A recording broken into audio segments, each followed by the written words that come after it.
What's up, Bay Area? And I love you. When Tesla first came out with their self-driving software, got a Tesla and then decided to let it drive him home while he slept from work. I was not sleeping. I was napping. Well, automated cars aside, it's really nice to be here. We've got some familiar faces, but we also have some new faces. How many of you have never been to a supernatural convention? Really?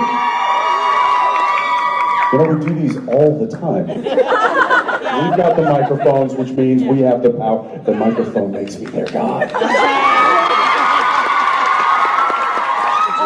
Which engine are you using in Baby? 502 Big Block. Sweet. Loud. Yeah, it was a struggle to get that engine to beef up the engine. It did not have a big engine when we first started shooting the show, and once the show kind of gained, I've told the story, but once the show kind of started to gain popularity, so fans would show up and be where we were shooting, and or not even, but just people that, you know, like, oh, they're shooting a movie or a TV show, and so they would come and kind of stand across the street and watch us pull up in the Impala. And on the show, when you would watch it on TV, they would lay in, post-production would lay in the sound of, you know, a big beefy muscle car engine that was not Baby. And so people that had maybe seen the show were excited to see the car pull up, didn't hear what they heard on TV. They heard, and it was very embarrassing being the person driving it. And you just see the disappointment on these people's faces. So I wrote a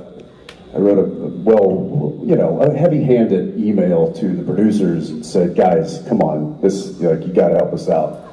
Can you please drop a bigger engine in there? And I think it got filed under actor bullshit at some point, yeah. And You were playing the long game at that point because you knew when the show ended, you were going to get the car. yeah, right. Actually, no, not at that point. Like, that was something that was an idea I had much later. I was like, wait, what's going to happen to Baby? And then I started thinking about it. I was like, oh, it's going to get locked up in a warehouse and, you know, be forgotten about. And I just, that hurt my soul. And so that's when I started pushing to sort of jockeying to get possession of it. But I sent some more emails, and I had conversations with the producers when they would come to set about the car, and it finally got to a fever pitch where they were like, fine. And they got the biggest freaking engine they could find.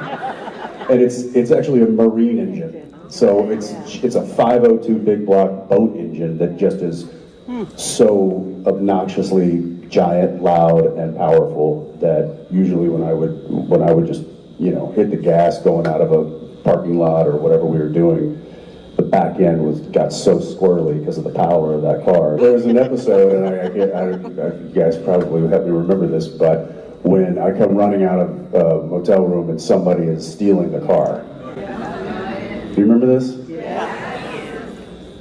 And they had I thought that they were going to have a stunt driver, like a stunt woman driving it who knows how to handle, you know, things like this. But the actress was actually in the car. And when I ran out, I'm like, hey, no, hey. But I think what you actually see is Jensen being genuinely concerned for this person's life when that happened, and she was like ghost white when she got out of the car. She was like, I don't want to do that again. I don't want to do that. Like, it's not an easy thing to handle, but yeah, it's a 502 Big Block. Yeah. Hi. Hi, my name is Daria. I've wanted this for a while. I'm a big Metallica fan, and so I wanted to know what you think Dean's favorite Metallica songs would be versus what your favorite Metallica songs would be. Like top 5. Top 5. How about I just give you number one? Because, I'll tell you why, because I believe it's the same. And it's Wherever I May Roam. Because if you listen to that, it's such, like, the lyrics are, I mean, it could have been the unofficial, like, Supernatural theme song. I think Carry On hits it well, but you know, it's basically talking about, like, I mean, these brothers were effectively nomads, traveling everywhere and anywhere, and wherever they went, that was their home.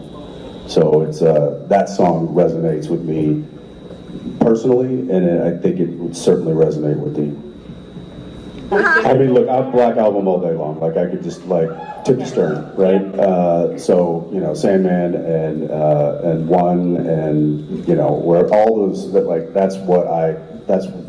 I fell in love with that band, so. When you guys would get the scripts for upcoming episodes, are there any guest stars you would see listed in the episode where you'd say to yourself, this is going to be a great episode to film because you love working with them so much? Literally every picture against that back wall. I mean, we've had so many unbelievable talents come through the doors of Supernatural. Then you got Osric, we got Ruthie, you got Adam, you got Bree, you got Deej, you got Kim, you got, well, Jason wasn't really on the show. Jason wasn't on the show, okay. He should have been.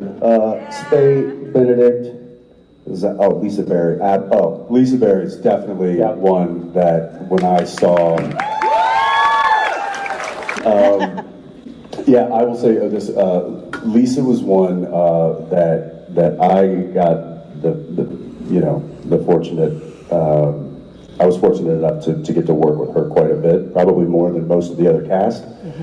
And I always knew when she was coming on that when the cameras were rolling, it was just going to be just so good and so fun. And it's one of the things that as actors, I think we look forward to when you just know someone's going to bring the heat every take. And Lisa was one that I truly got excited about because a lot of the stuff, my storyline involved her, and it just when you get folks like Lisa coming in, it just kind of ups your game, you know, as opposed to other people.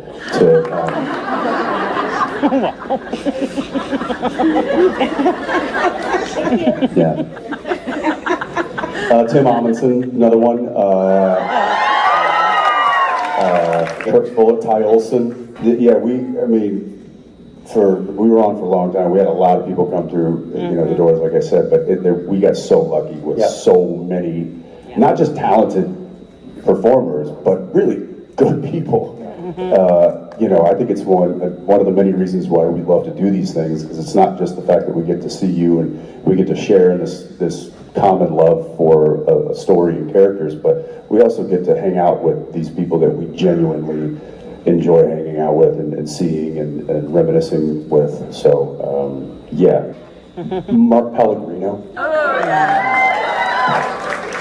Who I was just watching that new Beverly Hills Cop, the Axel Foley. He's in that. He's like all over it. Is he really? He's one of the bad guys. No shit. Yeah. Damn it. He's so everywhere. He buried the lead with that one. No, there's just so many talented folks that was a testament to the casting and to Cricky and to Sarah and Carver and Andrew Dabb, all the showrunners, just created such great characters and found really amazing people to play them. DJ? Yeah, well, he's back there. Hi. Hi, I'm Kenzie. I really appreciate you guys being here. I know you guys have gotten to accomplish and do a lot over the past year or two, so I was just wondering if there was a personal high moment or favorite moment that you had over the past year or two. Professionally or personally? Maybe personally. Damn.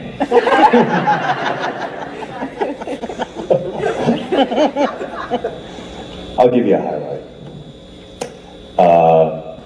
Every morning I wait. I've been home quite a bit because I'm not working currently.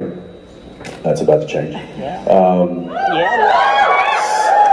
So I get up in the mornings for anybody, and I usually walk the dog, and then I go and I wake up the house, right? And then I will often make breakfast for the kids. And one of my favorite things, and I just realized recently how much I enjoyed it, but my youngest daughter, her favorite breakfast is peanut butter honey toast. And spreading peanut butter on toast is so fun and gratifying. Like it, and I realized this because I do it like I'm patching drywall. You know how, you know how satisfying patching drywall is, right? Yes. Right? Yes. It is just something to the spreading it perfectly and smoothing it, and then sliding it down the side of the bread and then using that to I take pride in my peanut butter honey toast. And then I drizzle the honey in different shapes. Sometimes I write words, sometimes I do like crazy drawings with the honey, and that has oddly been a highlight in my daily life.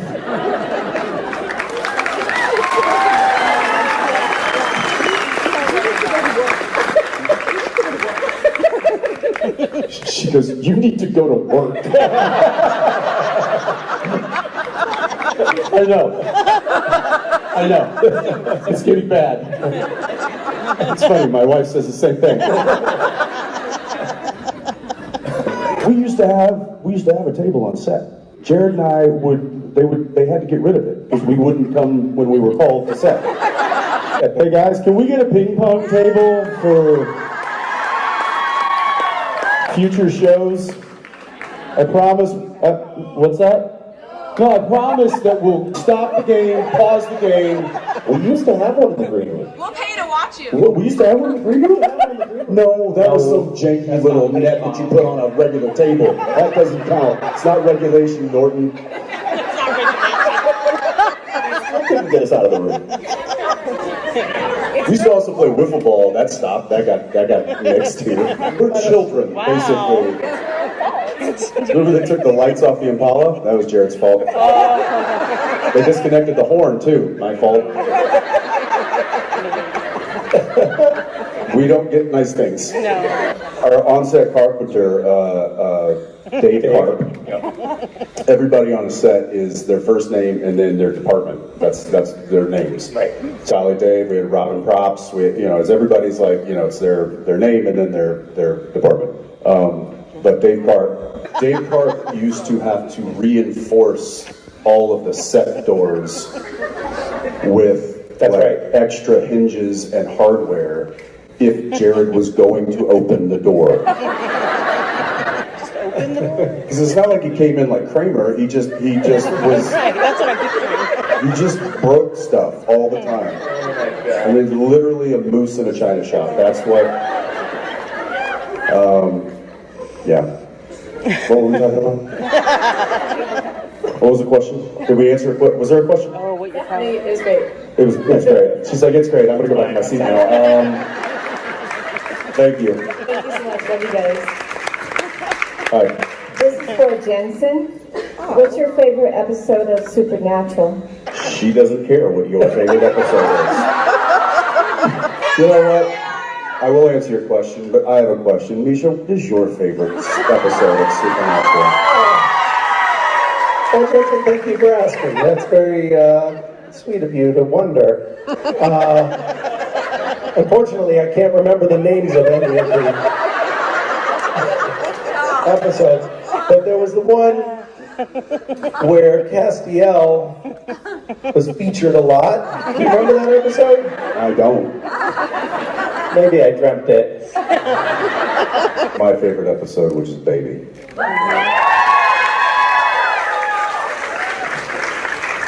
Thank you. Hi, my name's Sam. I love you both, but it's for Jensen.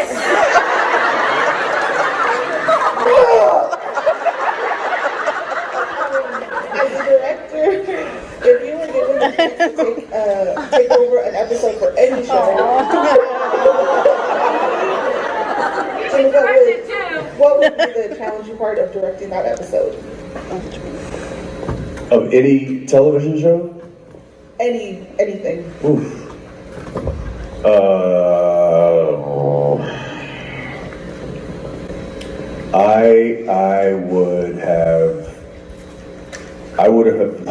Well, no, I don't know, maybe not. Yeah. That's tough. When I think about, big, amazing, episodic moments in television history, I think about them very fondly, and I wouldn't want to touch those. That's like whoever did that did it so well. I wouldn't want to go back and try to put my own spin on it, because it clearly did something and resonated with me and probably a lot of other people. I will say that there is an episode of a show called The Boys that Soldier Boy was introduced, and I would have shot that differently.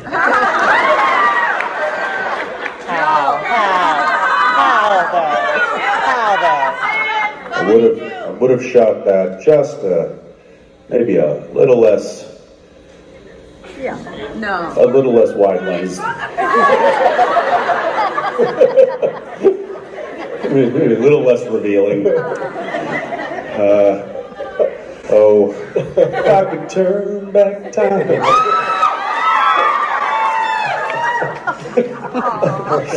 Now, one episode, Nelson Craig, a good friend of mine who directed Herogasm,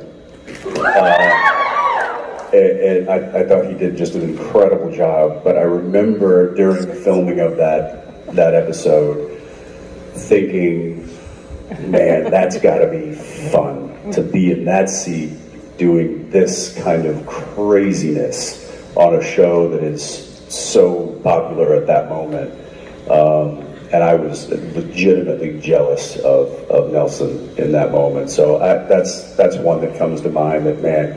But again, I don't know that I would have tried to change anything, because I think he knocked that out of the park. I mean, I think it was nominated for an Emmy, that episode. So how does the approach and the emotion change between sort of building an original character with the director and the writers, and then being the next man up to play such a well-known character? That when you have something that's been laid out before you and done, in multiple iterations from different people, it does give you a bit of a template. So, when doing Batman, there were kind of two thoughts in my head. One, using all the inspiration that I had gotten from all the previous iterations of that role, but then also remembering that they hired me for my voice. So trying to put all of that, what I knew, into my voice, and then just hoping that I hit the mark. So that was with Batman. With creating a character from scratch, it's a little more unnerving, because you kind of left your own devices to figure out where you're going. So at first you're kind of floundering a little bit until you really lock in on who this guy is with the writers and with the other characters. So, through the first season of Supernatural, I mean, I tell this story, I haven't told it in a long time, but in episode 2, Phantom Traveler, it was the first time I worked with Bob Singer directing. And I'd only done the pilot, Wendigo, and now, so this was the 3rd episode. And it was, Dean and Sam on a plane, and all of a sudden, this was the first time that they're like, Dean's afraid of flying. And the other 2 episodes, Dean had been kind of this, macho guy that nothing scared him. I mean, he's facing down ghosts and facing down monsters in the woods, and he doesn't flinch. But now he gets on a plane and he's scared. So I thought, okay, well that's a good comedic opportunity but how comedic are we going to go with this? I mean, we don't want it to get campy. We don't like what. So I was a little unsure of myself in those scenes and in that episode, and I did one take in the airplane where I kind of went a little. Like I just went for it from a comedy standpoint, and then I walked over and I was like, oh, that was probably too big, that was probably too much, this guy's cooler than that. That was just, that was, I don't know, I'm second guessing myself, and I walk up to Bob Singer and I'm like, hey Bob, how was that? Was that, I mean, is that too much? Was it in the range? Should I dial it back? Are we going more? Like, I'm just, I'm kind of second guessing myself. And I knew Bob, and Bob and I didn't know Bob, this is the first time working, but I knew of Bob's career and his pedigree, and he was such a seasoned director and producer, and so I was really looking forward to like hearing his thoughts, and I was like, oh, this guy's going to really give me some pearls of wisdom here and help rein me in and help me get the best performance. And he just looks at me, he's like, oh God, you're not going to be one of those actors, are you? I'm not kidding, but that's what, and he meant it. And I looked at Bob and I go, nope. And I never asked him for help like that again. Because he's like, listen, if I'm not directing you, then you're doing what I want you to do. And it reminded me of like, an old baseball coach. He's like, if I'm not yelling at you, then you're doing what I want you to do. And so Bob gave me some of the best direction I've ever gotten in my life to date. And some of you see me do this, but Bob would just walk on set, and this is how great he and I, like, kind of, and with all of us, like, we all knew Bob well, we all had a great relationship with Bob, and he's just a one of a kind, and he just walks on set. I did a take, and he walks on set, and he's like, Jensen.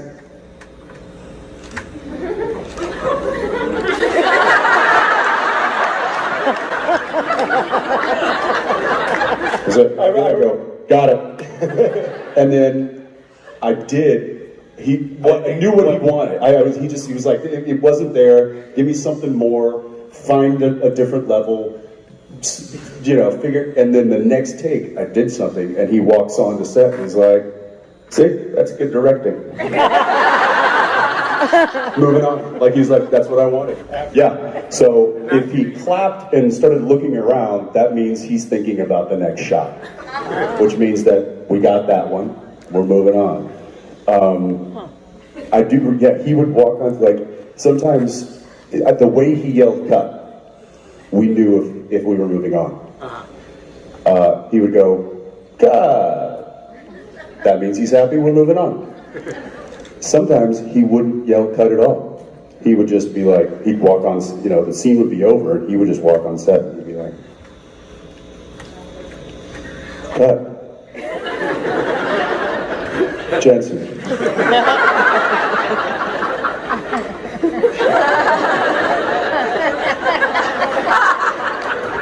Or sometimes, if he was just in the mood, he'd walk on set and be like, we're good. And then that would be it. So I don't know. What was the question? I don't know. Did we answer the question? Was that? Answered it perfectly. All right. Appreciate the answers. Appreciate all from that after the day. Thank you.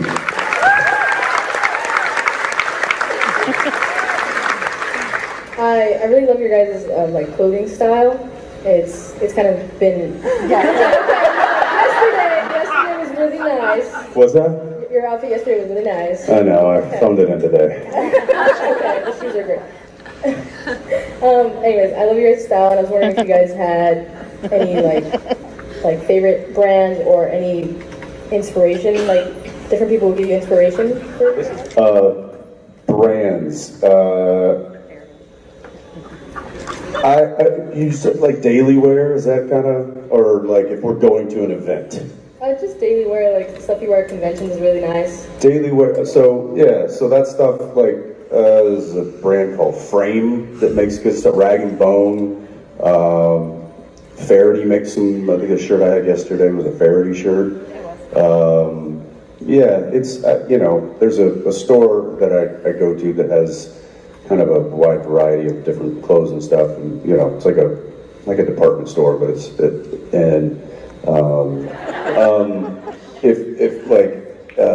Double RL is a brand that I have lots of stuff from. That's it's kind of like the ranch wear for Ralph Lauren. Is it Lauren or Lauren? Who says Lauren? You did. So I don't know. There's a couple of brands there. Thank you so much. Yeah, thank you.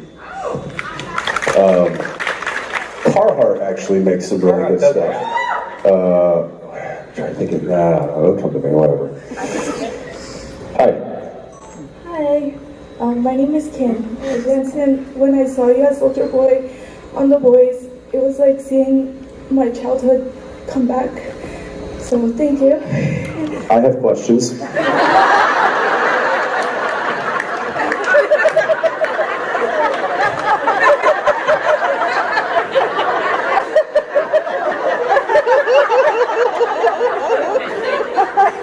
I am so interested in your childhood.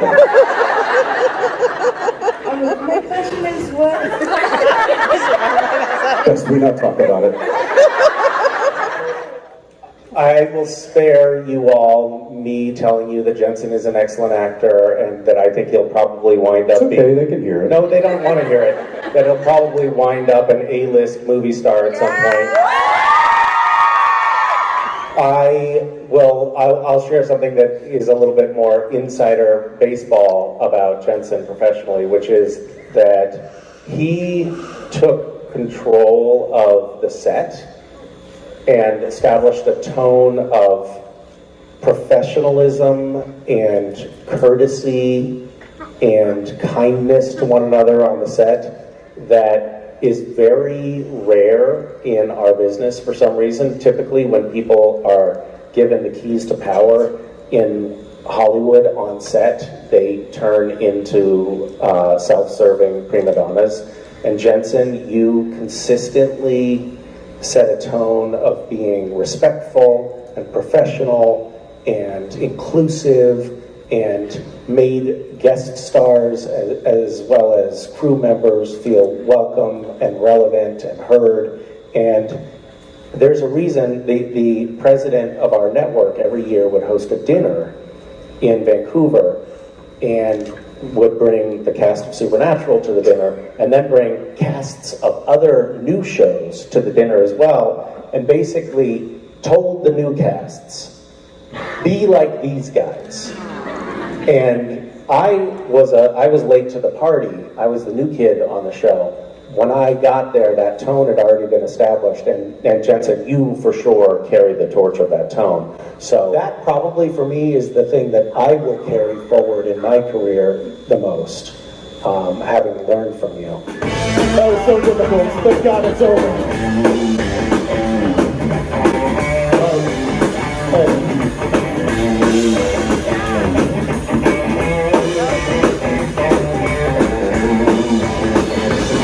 This is the last question. This is the last question. Oh, man. Last question. Woo! This is the last question. This is gonna do it. Let's just take it around here, guys.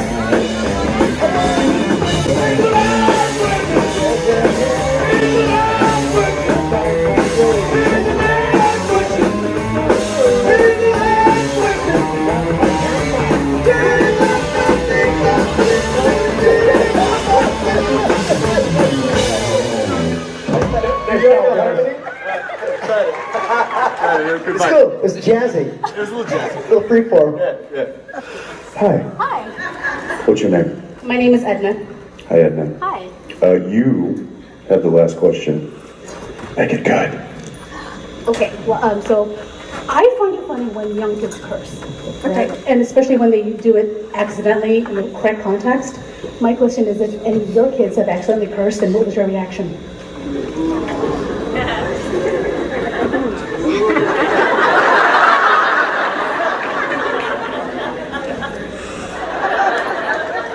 Zeppelin, he likes to do this like rhyming thing just while he's just going about his business. You know, he's doing Legos or something, and he's like,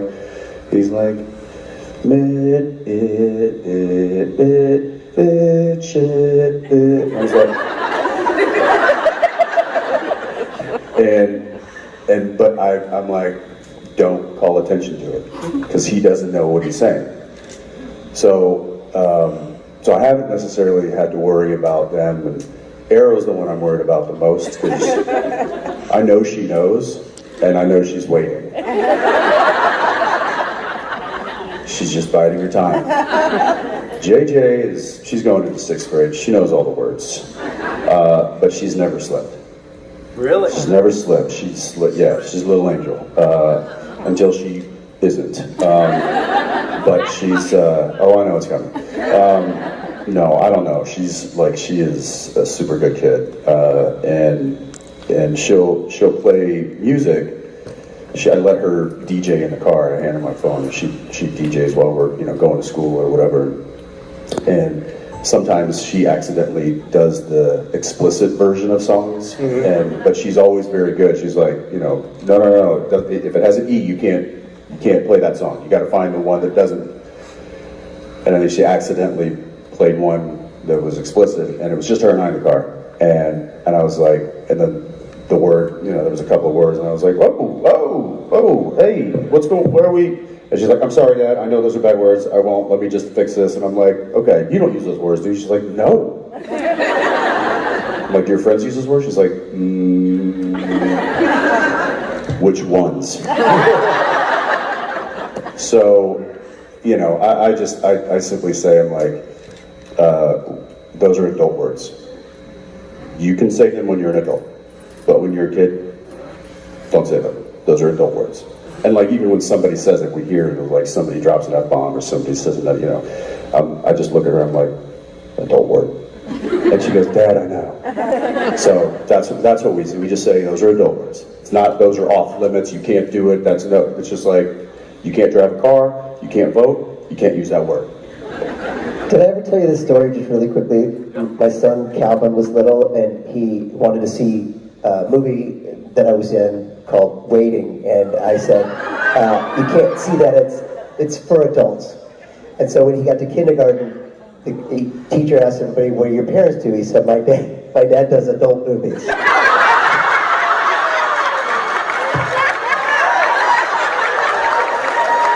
Okay, I guess everybody does something.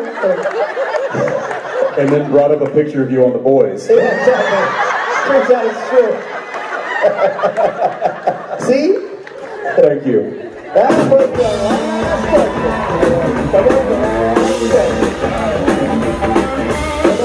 That is the last question. No more questions.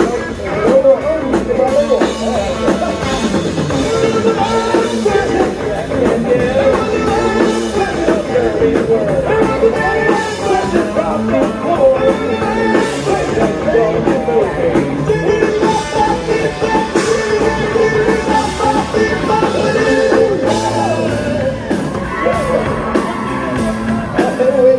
No more time.